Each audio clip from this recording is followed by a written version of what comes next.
Good morning, everyone. This is Abby Esther, handmaiden of Yah, enjoying a beautiful morning out on the river, and wanted to share these views in addition to some things that the Most High put on my heart. And this is about passing the test. Passing the test. There's a test that the Most High has helped me to understand. It's just the test of withholding. It's the test of withholding. And in our society today, everyone would tell you that if you don't have something, you should just go and get it. But he helped me understand something. With Adam and Eve, for example, Adam and Eve were tested. He put them in the garden. He gave them everything they could ever want. But he withheld one thing from them, just one thing. And that was the knowledge of the tree of good and evil. And he said, you shall eat of every other tree in the garden, but of the tree of the knowledge of good and evil you shall not eat.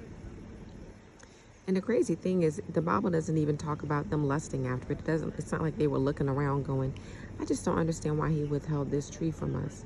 But suddenly one day the enemy came, Satan, and he made a suggestion. And the suggestion was, why do you think God told you not to eat that tree? Why do you think he's withholding that from you? Must be something in it that he's jealous of you, or he just doesn't want you to be like him. And so they ate of it, and in the eating of the one thing that was withheld, they lost everything. They lost everything. And the Most High was revealing this to me, for example, in adultery, in relationships. He'll give you your husband, he'll give you your wife, and everything will be going wonderful in that marriage. But then the season comes for testing. And in that testing, husband, you might suddenly have a situation where your wife is going through some things and that sex is being withheld. And you know the vows that you made. You understand the commitment and the covenant that you've come into with this woman and what her expectations are. And know that our God is a God of covenant. He will honor a covenant. But suddenly you're not getting what you need. And you're going to go out and you're going to find a solution. Because it's not fair. I didn't sign up for this. I wanted to be married. I thought all my needs were going to be met. Why would I not get this thing? And the same thing applies to women. You know, you'll be tested. Suddenly your man's not saying I love you as much. He might still be tapping you on the shoulder for sex, but you're not getting that emotional support and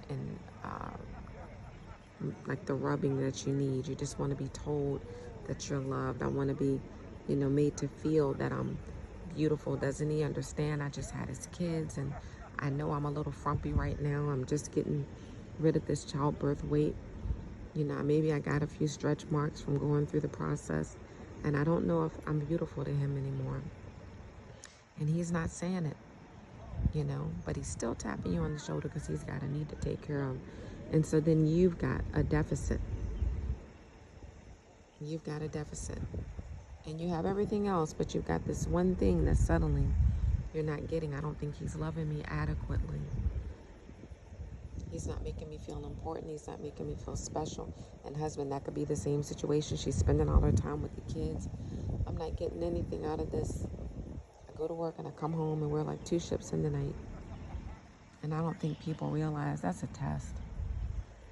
It's a test.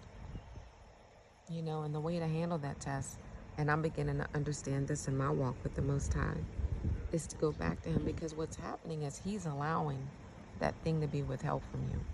Whatever that thing is, whatever that desire is that you have that you're not getting, it's not the person.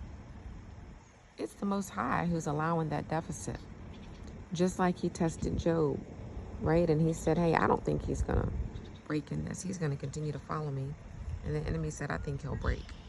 So they had this little thing going on. But understand that even when the Israelites came out of bondage, they went into the wilderness. And God did not give them everything. They were walking and they were all excited because we're getting delivered. We're no longer slaves in Egypt. But there was a withholding test, right? There was no bread. And so the first thing for them was to point out, gosh, we don't have any bread. How are we going to eat? And the Most High sends the manna from heaven, which was a miracle all within itself. But then he withheld something else, where he withheld some meat. And so they're like, oh my God, I can't believe you brought me out here. You should have left us in bondage. Did you bring us out to die in the wilderness? Because now we got the bread. Now we got our freedom. Now we're on our way to the promised land. But how dare you not give us meat? We're missing this one thing. It's a withholding test. And from that withholding test, he brought them the birds, and for some reason my mind's going blank on what they were called, but I know he brought in some translations I think say pigeons, but he brought in birds for them to eat. And then there was no water, and they got Moses in trouble complaining about the water. But my point today is, pass your test. When you look at your life, stop looking at the person, stop looking at the people and thinking that you're being defrauded, because the one that's withholding things from you is the Most High. Take your time to go back to your Father, and you kneel before him and you say, Father, I want to honor you, and I want to honor the covenants that I've created in my life, and I want to be the absolute best example of you that I can be. I don't want to make you angry, because you heard the covenant that I made with my wife. You know the words that I've spoken, whether it be my job, whatever it is. I'm not getting that promotion, and I deserve it, and I'm supposed to have it, and so the Most High withholds it. So what do? You start going around and talking about the person who, she ain't all that. He's not all this. I can't believe he got that job. Did you know he had this flaw? Did you know he did this? And the Most High is listening to you. He's listening to that wickedness in your heart that's starting to come out of your mouth. And he says, man, he's not ready. He's not ready. He doesn't know how to be down, right?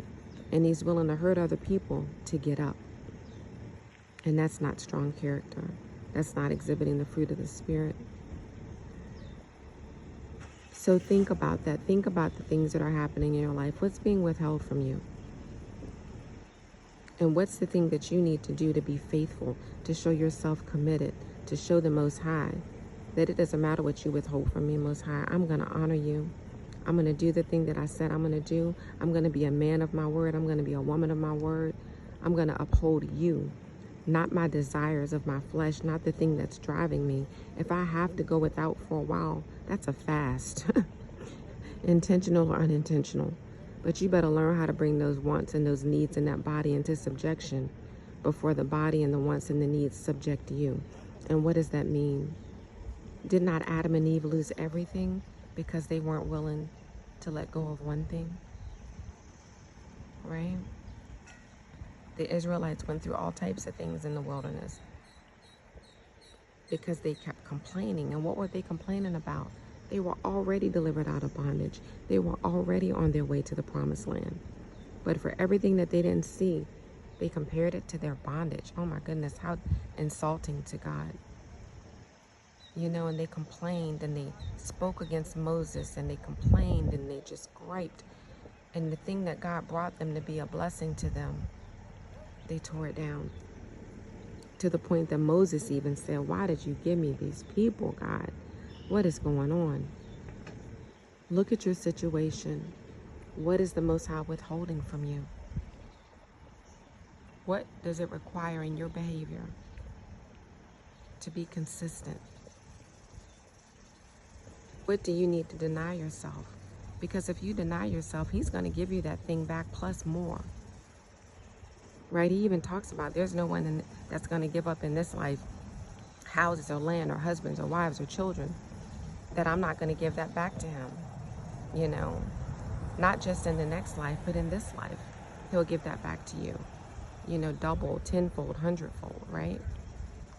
But you got to be willing to let go of the thing. You got to be willing to go through that season without.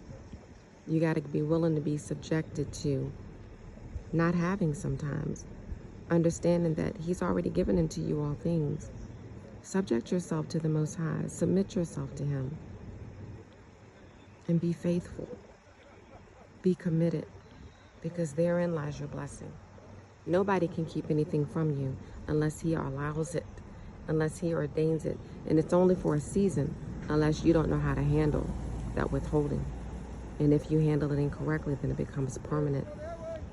And if you go out and you begin to seek out things, you begin to have affairs, you begin to commit adultery, you begin to lie, you begin to cheat, then you'll lose a lot more.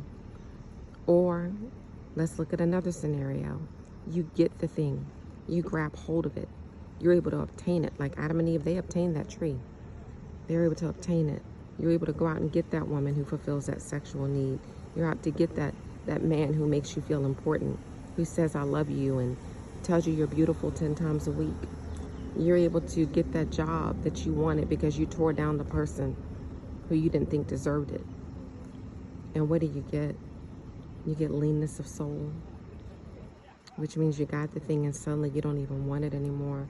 It doesn't satisfy what you thought it would satisfy. It doesn't scratch that itch. That's the Most High. So understand, it's not always good to get what you want. Sometimes you need to sit down, subject yourself to that situation, humble yourself in it, like Job did, so at the end you can get your double. So at the end you can get your tenfold, your hundredfold. Don't go take something. Don't go pursue something that he hasn't given you because you're hungry, because that's always the test.